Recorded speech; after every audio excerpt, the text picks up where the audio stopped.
munsi ku isaha saa sita zuzuye za hano i Kigali mu Rwanda. Iyi tombora rero ikaza kubera mu gihugu cya Tanzania.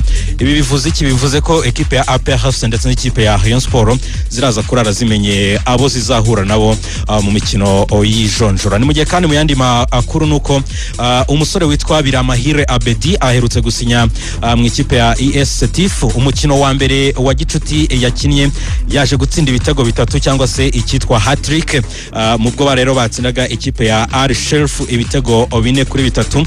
Ibitego rero bine byose bya ES Setif. Uyu musore Biramahire Abedi yatsinzemo ibitego bitatu. Ni mu gihe kandi muri Chani ikomeje kubera mu bihugu bitatu byo muri aka karere ka Afrika y'Uburasirazuba. Mu mikino yaraye ibaye nuko ikipe ya Afrika y'Epfo yanganyije n'ikipe ya Algeria igitego 1-1. Ni mu gihe kandi ikipe ya Uganda yatsinze umukino wayo wa mbere itsinda Guinea ibitego 3-0. Imikino iraza gukomeza kuri uyu munsi ku isaha y'isa 10 zuzuye. Ikipe ya Repubulika ya Central Africa iraza kuza kuba icakirana n'ikipe ya Mauritania. Ni mu gihe kandi Tanzania iraza kuza kuba icakirana n'ikipe ya Madagascar. Tanzania hano irasabwa kunganya gusa ubundi igahita ijya mu cyiciro gikurikiye. Reka mu kanya gatoya tuze twerekeze ku makuru ari kuvugwa ku mugabane w'i Burayi.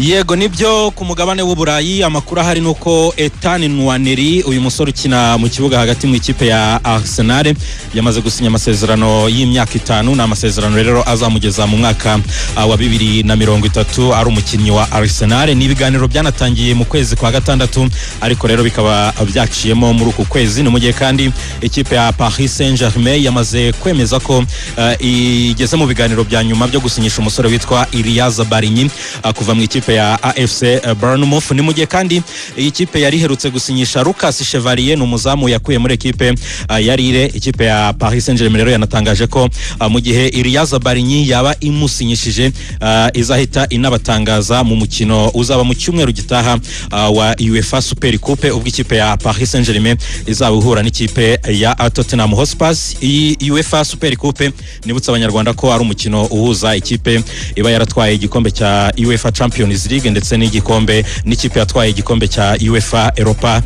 Nuko rero gahunda azimeze. Ni mu gihe kandi mu yandi makuru nuko ikipe ya Al Nassr yarayitangaje ko igeze mu biganiro bya nyuma byo gusinyisha umusore witwa Kingsley Coman kuva mu ikipe ya Bayern Munich.